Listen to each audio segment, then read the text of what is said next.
गांवों में लगभग 60,000 लोगों की आबादी है। पानी की बेहद कमी वाले इस बंजर इलाके में इनकी जिंदगी करीब 2 लाख पालतू पशुओं पर निर्भर है।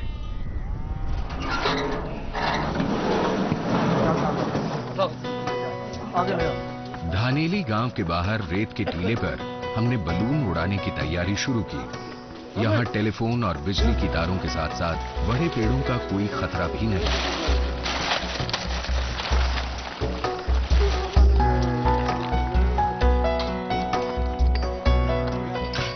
गुब्बारे की टोकरी के ऊपर हमने एक छोटा कैमरा भी लगाया ताकि उड़ान के दौरान हमारी तस्वीरें मिल सकें।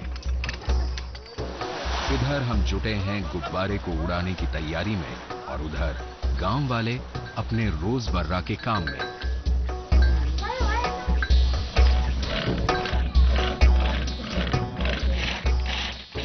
बिजली और आधुनिक तकनीकी से दूर ये गांव आज भी सदियों पुराने तौर तरीकों पर चल रहा है।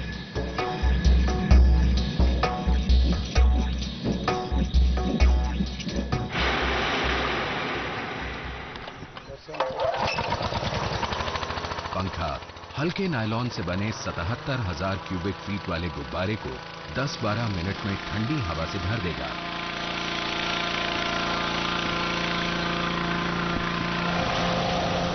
फिर बर्नर की लपटें गुब्बारे की हवा को गर्म करके हल्का कर देती हैं, जिससे गुब्बारा ऊपर उठने लगता है।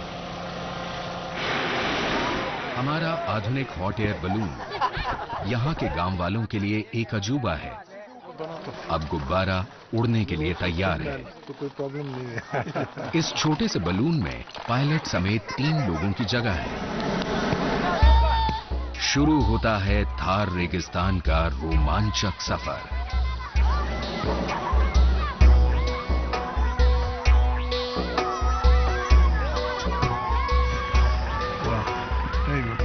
ऊपर से धानेली गांव वीरान सा दिख रहा था। गांव के सारे मवेशी दूर चरागाहों के लिए निकल चुके थे।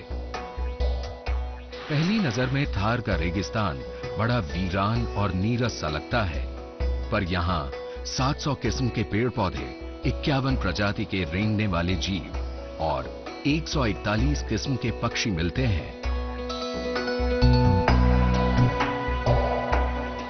आश्चर्य तो ये है कि ये जीव जंतु इन कठोर परिस्थितियों और तपते तापमान में कैसे जीवित रह लेते हैं। नीचे दूर दूर तक फैला है ये दुनिया का 7वां सबसे बड़ा रेगिस्तान, जिसका केवल 10% हिस्सा ही रेतीला है। इसके निर्माण को लेकर वैज्ञानिकों में मतभेद है।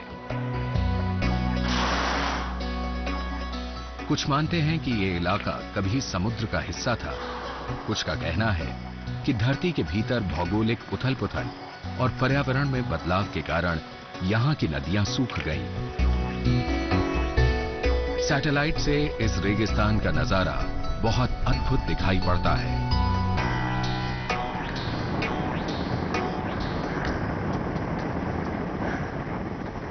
इस एरिया में सबसे जो अहम चीज है इस एरिया की, वो इंडियन ग्रेट बस्टर्ड। और ये थार डेजर्ट सेंचुरी जो है, वो चिंकारा जा रहा, वो जा रहा। यहाँ पे शॉट दे दिया उसने दौड़ के। तभी ठीक नीचे राजेश को नजर आया एक और चिंकारा और कैमरे में कैद हो गई सुबह की धूप में लंबी परछाई के साथ एक खूबसूरत तस्वीर। छोटे कद, गठीले बदन, घुमावदार सींग वाले चिंकारा ने रेगिस्तान के कठिन जीवन को अच्छी तरह अपना लिया है। वे कई दिन तक पानी पिए बिना जिंदा रह सकते हैं। आधा घंटा बीत चुका है। हमारी सपोर्ट टीम की निगाहें हमारे गुब्बारे पर टिकी थीं। महावीर कितने दूर है सुराश्री से हम? और वो जैसे तैसे ऊबड़ खाबड़ रास्तों से गुजरते हुए हमारे पीछे आ रहे थे। टेम्परेचर ऊपर चला गया तो इसलिए थोड़ा सा balloon trying to go down. अचानक हवा का रुख बदला और गुब्बारा तेजी से नीचे आने लगा।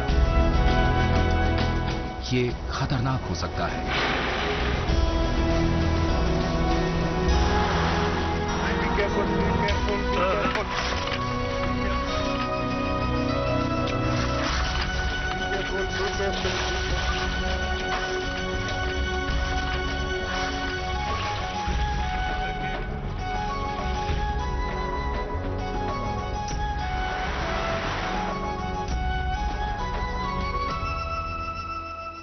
पायलट ने गुब्बारे को जैसे तैसे फिर से संभाला और हम बाल बाल बच गए। रेगिस्तान में सवेरा होते ही तापमान बढ़ने लगता है और ऐसे में गुब्बारे को उड़ाने में मुश्किलें आती हैं। कैप्टन ने गुब्बारे को उतारने का फैसला किया।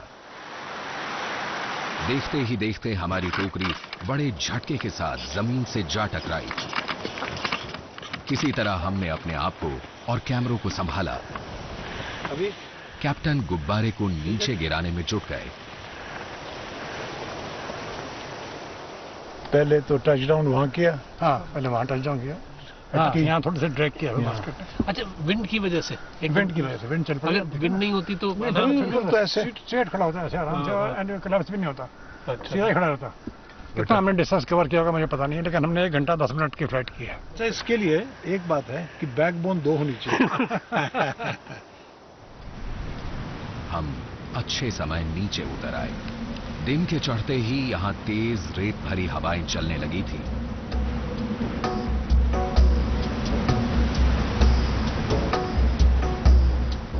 गुब्बारे से गोडावण को न देख पाने से हम कुछ निराश तो थे, पर हमारे हौसले बरकरार थे।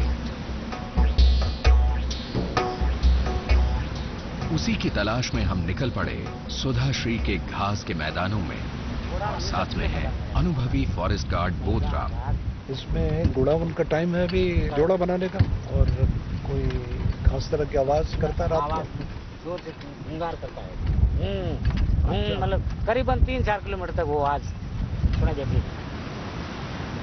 आखिरकार हमने ढूंढ ही लिया एक गोडावण, शायद नर है।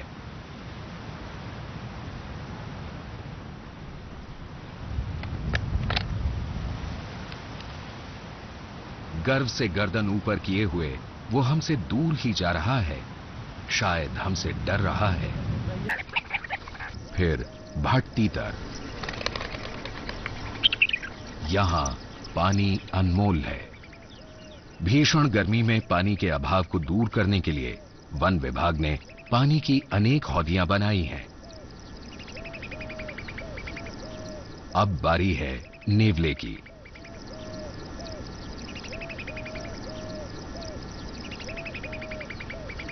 आखिर एक नर गोडावण भी बड़ी शान से अपनी प्यास बुझाने पहुंचा। ऊंची लंबी गर्दन और लंबे कद के कारण ये बैठकर ही पानी पीते हैं।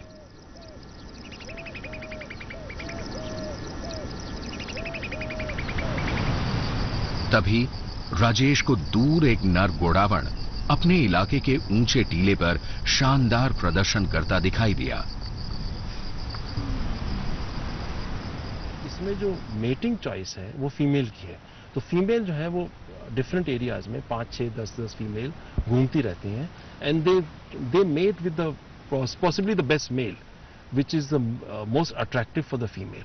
और उनको अट्रैक्ट करने के लिए इनकी एक यहाँ पे गुलार पाउच होता है सफेद सा, वो लटकने लगता है और वो टेल को वो कॉक करते हैं और उसके बाद यूं खड़े हो जाते हैं। बहुत ही, और दूर से ऐसा लगता है जैसे आदमी खड़ा हो।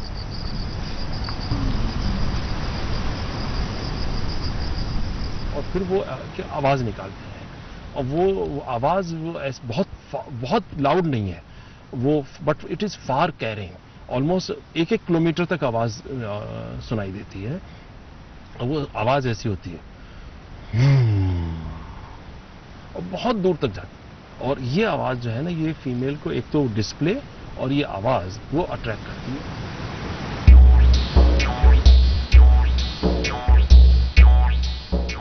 शाम की सुनहरी रोशनी में किसी राजकुमार जैसे चमकते इस नर गोडावण की प्रेम पुकार सुन ली गई है। 2 मादाएं उसकी तरफ खींची चली आई हैं।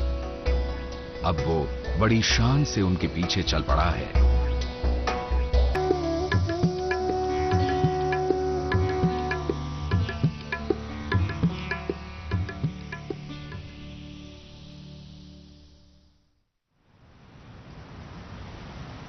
मरुस्थल में बारिश की सौगात बहुत कम दिनों के लिए आती है। गिलहरी जैसे दिखने वाले इन गैब्रियल चूहों के लिए तो जैसे दावत का मौसम आ गया है। ठंड के मौसम में 4 महीने तक जमीन के अंदर हाइबरनेशन में रहने वाले स्पाइनी टेल लिजर्ड यानी सांडा कभी पानी नहीं पीते।